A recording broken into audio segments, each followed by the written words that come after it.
Kumohon kuasa Elohim ada tempat ini, bebaskan dari yang jahat, bebaskan dari kutuk, bebaskan dari kegelapan. Darah Yesus sucikan tubuh jiwa roh kami, bimbing kami semua Tuhan kekuatan Elohim. Di dalam nama Yesus yang percaya katakan amin. Tapi sebelum saya memulai, sedikit kesimpulan dari ibadah pagi tadi, mungkin perlu saya sampaikan Pak. Bagaimana tadi Pak Daud Tony di ibadah pagi, ibadah pertama menjelaskan bagaimana kita bertahan, tenang, dan terus bergerak, siap menghadapi tahun yang tidak mudah di depan, tahun resesi. Dan ada 4 hal yang Pak Daud Tony anjurkan untuk kita berinvestasi. Yang pertama harga emas. Tadi saya coba cek harga emas per hari ini di 1.730.000 per gram. Harga perak sebagai investasi kedua alternatifnya masih di harga 15.900 per gram. Terus investasi ketiga berupa US dollar, harga per hari ini di 16.700-an.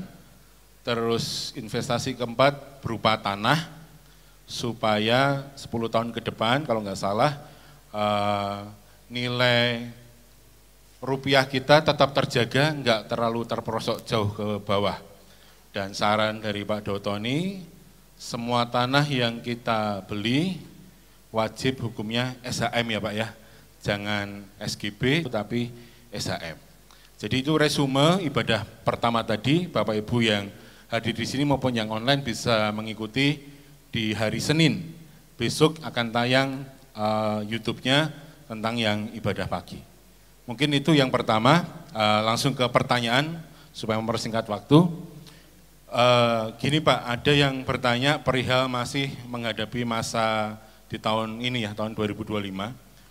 Bagaimana untuk orang-orang yang sudah punya usaha, apakah ada kans untuk kita mengembangkan usaha, buka cabang atau coba usaha yang lainnya, atau tetap seperti yang tadi pagi, tekun setia dari usaha yang ada sekarang?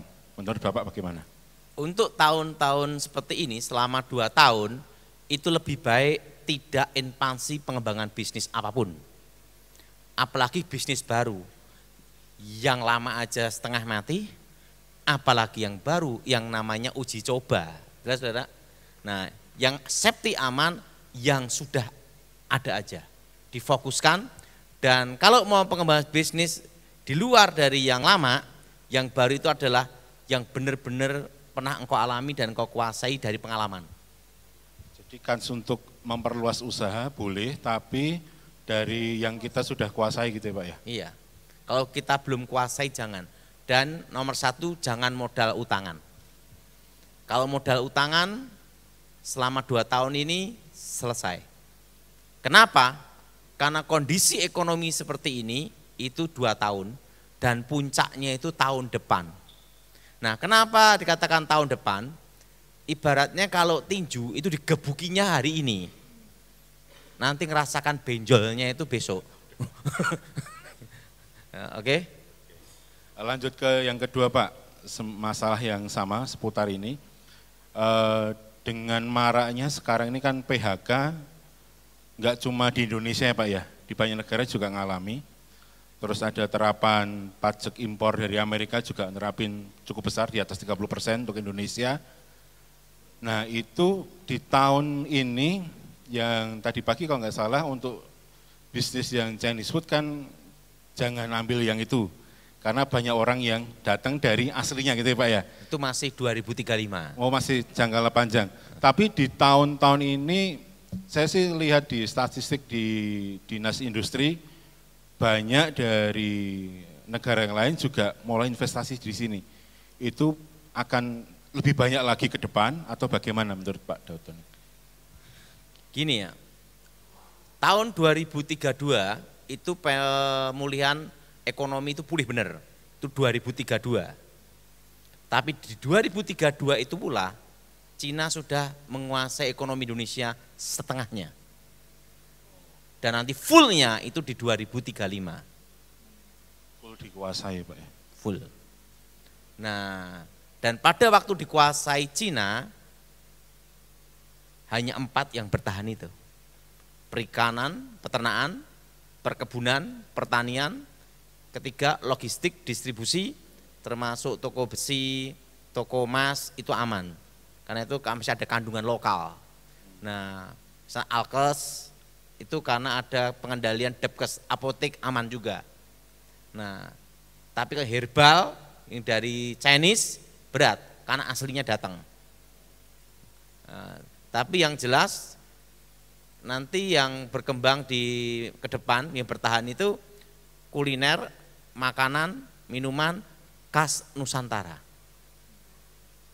Jadi enggak usah khawatir.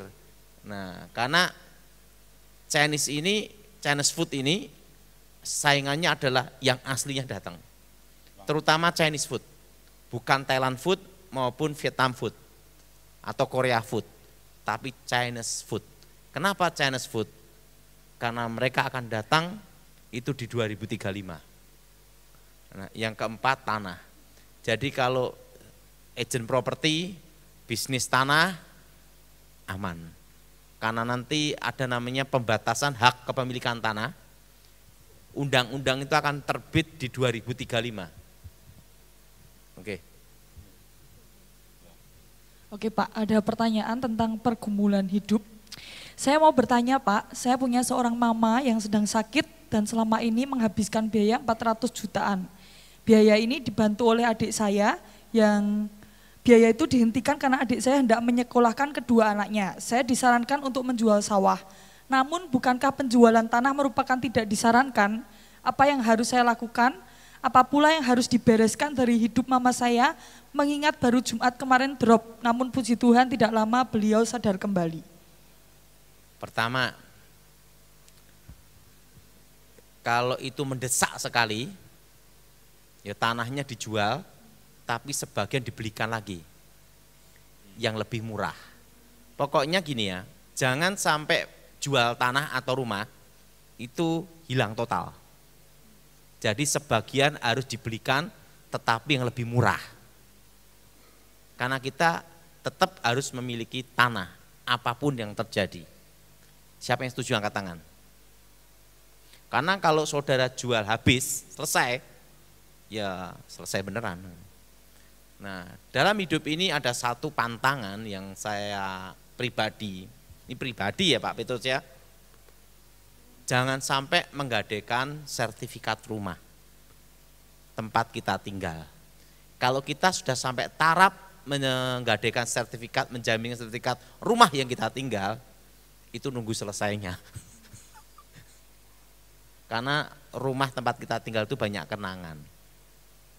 Makanya saya punya rumah waktu pertama kali saya beli rumah, walaupun tidak saya pakai, ya tetap ada. Karena itu kenangan. Pertama kali kita berjuang gitu loh. Oke. Oke, Kak. Balik ke masalah ekonomi Pak. Untuk orang-orang yang saat ini masih ada hutang KPR atau hutang bank, itu bagaimana? Ya tetap lanjut. Tapi jangan nambah hutang lagi. Saran saya, kenapa KPR dan utang bank itu stop, jangan nambah lagi. Karena kondisi seperti ini masih sampai tahun depan. Kalau saudara pakai utangan untuk pemutaran bisnis, kondisi seperti ini, tengah jalan selesai. Karena apa? Ketidakpastian pasar. Bisnis itu yang penting adalah kepastian dulu. Yang pasti aja kadang meleset, apalagi tidak pasti. Ya, betul. Betul? Oke, lanjut. Lanjut Pak. Pak, bagaimana caranya jual rumah supaya bisa cepat laku? Karena sudah menawarkan banyak orang kok nggak pada mau. Ini ada yang mau namun tidak ada kabar, takut rumahnya keburu dilelang bank. Kalau mau cepat laku ya dibanting harga. Jual diskon. Tapi yang jelas satu. Kalau saudara, makanya saya beritahu, jangan sampai saudara itu menjaminkan rumah. Karena kalau sudah menjaminkan rumah, itu menunggu selesai. Karena itu pribadi, privat sekali. Nah, saran saya, Kalau mereka yang sudah terlanjur utang, bertahan aja. Karena tidak ada pilihan. Karena bunga tetap jalan. Betul? Betul? Tetapi apa yang kita tahu, apa yang kita alami, pengalaman kita dalam bisnis atau hobi pun bisa jadi bisnis. Itu yang difokuskan. Jadi menekuni yang sudah ada aja. Kalau saat-saat ini, jangan menekuni yang baru. Yang kita sendiri tidak menguasai. Selesai itu. Bagaimana? Dan ingat, perkebunan yang paling aman dari tahun ke tahun, depan ke depan, sekalipun Cina menguasai ekonomi Indonesia, itu adalah kopi dan tembakau. Jadi Temanggung aman. Jelas? Tambah? Oke. Lanjut lagi Pak, ini dari tadi pagi dengerin streaming tentang orang yang sebagai alternatif emas itu investasi berupa perak. Nah, itu ada merek tertentu yang disarankan atau sembarang atau bagaimana Pak? Pokoknya asli emas, bukan oplosan gitu aja. Perak Pak, yang perak. Perak, asli perak, harus murni. Perak murni di sini biasanya kan Antam, Oh iya. Aneka Tambang, atau UBS, itu kan Surabaya ya. Nah pokoknya yang ada lisensi aman. Karena gini, kalau saudara investasi emas, uangnya udah kebesaran. Dan naiknya pun hanya berapa persen. Ngerti maksudnya? Tetapi kalau perak, 10 ke tahun depan, naiknya itu bukan persen, lipat. Karena ingat, 15.000 mau naik 30.000 itu mudah. Kalau 2 juta naik 4 juta, itu perlu tahap demi tahap. Betul? Betul? Nah, investasi kalau saya sarankan untuk yang online maupun yang hadir di sini, itu adalah perak. Itu alternatif yang terbaik. Karena masih murah. Kalau 1 gram adalah berapa tadi? 16 ya 16.000. 1 kilo berapa? 16 juta. Tidak terlalu berat. Betul? Tapi dari 16 juta ini mau naik jadi 32 juta itu sangat mudah. Tapi kalau emas udah 1,7 miliar mau naik jadi 4 miliar, sing tuku ya mumet. Berat, betul? Alternatif yang terbaik adalah perak. Jadi investasi yang saya sarankan selain emas adalah perak. Ini tandanya nanti bila emas nanti tembus 2 juta per gram. Ingat itu. Itu tanda laju inflasi akan naik drastis cepat. Itu tanda udah. Kalau emas nanti tembus berapa? 2 juta. Dan saran saya, pegang rupiah secukupnya saja. Untuk hidup, untuk transaksi, untuk bertahan. Tapi saya sarankan pegang investasi. Yaitu apa? Perak. Karena harganya masih terjangkau. Dan ingat, saham perak pun nanti akan naik bertahap. Kenapa perak yang akan naik? Karena sekarang masih murah. Dan di masa depan, di situ saya melihat 5-10 tahun ke depan, nanti perak akan banyak digunakan untuk alternatif, untuk otomotif. Nanti ada bagian tertentu ada peraknya, termasuk motor, setelah itu elektrik, setelah itu robot, termasuk hal-hal yang berhubungan industri, yang berhubungan dengan teknologi, sebagian nanti akan digunakan perak. Jadi perak adalah alternatif setelah emas. Karena kalau emas kita udah terlalu tinggi. Mau naik 100% sing tuku sopo, betul? Kalau perak 1 gram 16.000. Beli 5 gram pun ora kroso. Oke? Lanjut lagi Pak ke pertanyaan berikutnya. Pak, saya punya usaha di bidang obligasi atau saham. Itu untuk tahun-tahun ke depan apakah juga akan berdampak Gini, berat atau bagaimana? kalau yang obligasi atau surat utang negara, ambil yang jangka pendek. 2 tahun, maksimal 3 tahun. Karena tahun ini akan mengalami ketidakpastian. Saya bukan ahli bidang saham, tetapi saya mendapat penglihatan itu sejak tahun 97 sampai tahun 2035. Makanya suatu kali ada pertemuan-pertemuan bahas tentang 2025. Itu ada CEO dan ahli-ahli ekonomi. Mereka ngomong, lah ini kan omongannya Daud Tony 3 tahun yang lalu. Pada ngomong gitu. Karena ingat, sekarang CEO ini ngomong, buku-buku ekonomi kita saat ini sekarang banyak ditaruh di buku.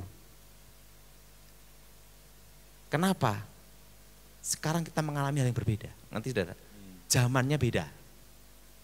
Kalau ini yang bisa tahu hanya satu, Tuhan aja.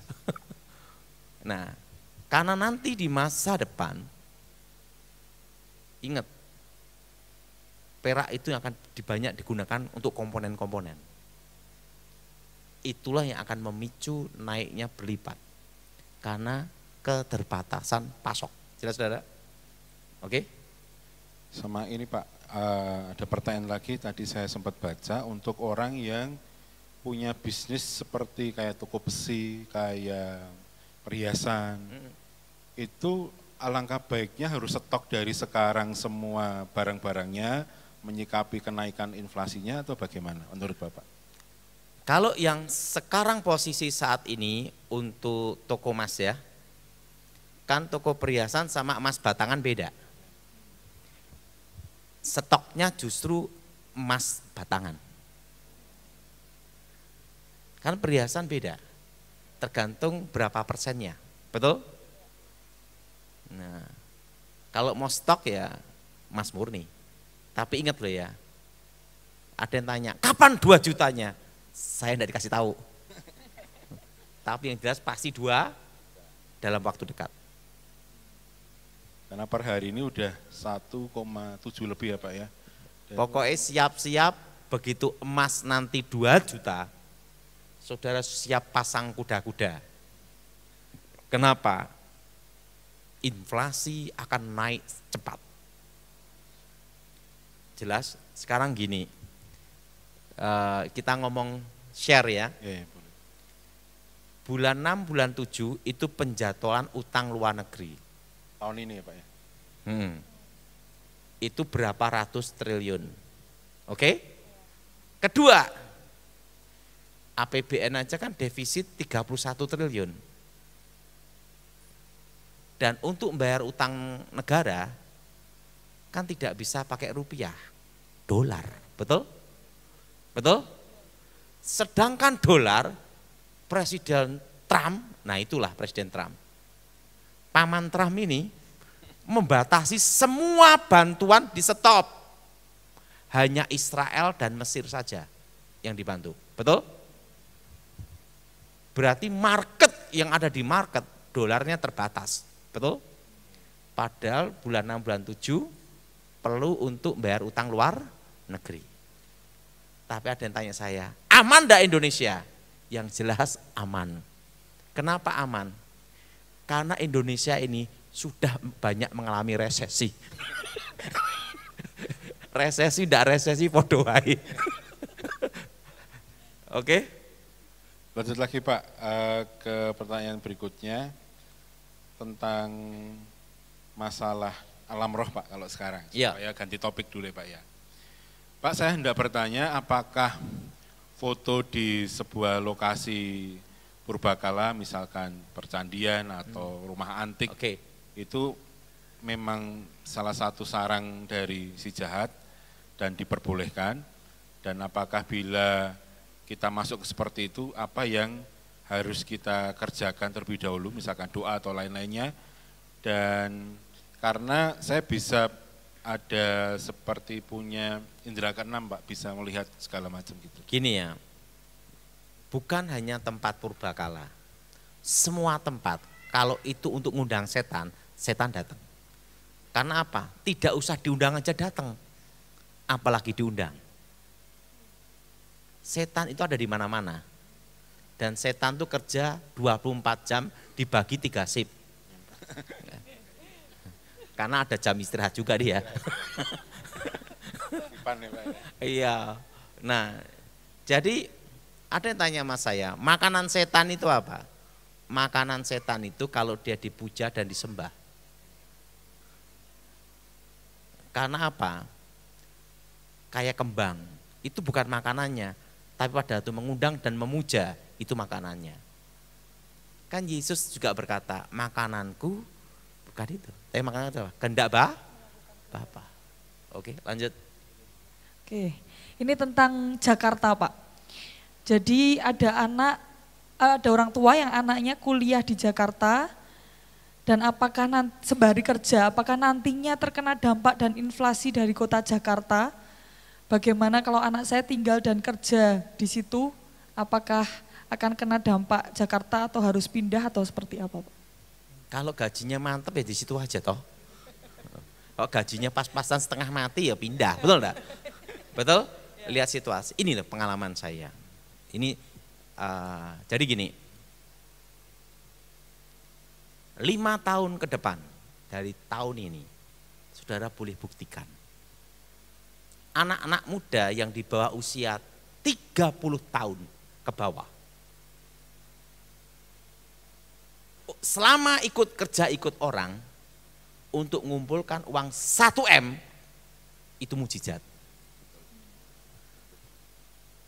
Apalagi beli rumah. Kenapa? Oke, misalnya gaji 10 juta di Jakarta, itu tidak cukup saudara. Kadang orang itu sawang sinawang, gaji di sini 5 juta cukup, gaji 15 juta di Jakarta tidak cukup saudara. Ongkos bensin, jam kerja, makan, lain-lainnya. Tempat tinggalnya, nyewanya berapa? Tergantung gaya hidup juga, betul? Nah, anak-anak usia muda di bawah usia 30 tahun, nanti untuk memiliki rumah itu susah sekali. Pertama, pajak. Akte jual beli berapa persen penjual pembeli, betul? Kedua, pajak penghasilan PPh 21, betul? 5-35%, betul? Ketiga, pajak PBB, betul? Semua hampir pajak kabeh, betul? Betul? Betul? Jadi makanya dari dulu saya pertama kali khotbah di sini, saya nyuruh apa? Beli tanah. Karena Anda berjuang untuk anak-anakmu di masa depan, betul enggak? Kenapa? Karena anak-anakmu nanti untuk beli rumah itu susah sekali. Karena pajak semua. Enggak usah banyak-banyak. Orang kerja di pabrik aja langsung kena pajak loh, betul? Betul? Betul? Nah, oke. Lanjut Pak, tentang pekerjaan lagi. Jadi tadi Pak Dautoni kan bilang untuk menekuni pekerjaan yang sekarang ada. Cuma ini beliau mendapat pekerjaan baru dan baru akan pindah di bulan 6. Namun perusahaan yang akan saya tempati nantinya merupakan perusahaan baru yang baru saja didirikan. Sedangkan perekonomian di Indonesia sedang tidak stabil. Jadi lebih baik saya bertahan dengan kerjaan saya sekarang dengan lingkungan yang kurang mendukung atau pindah di tempat baru tapi perusahaannya baru didirikan.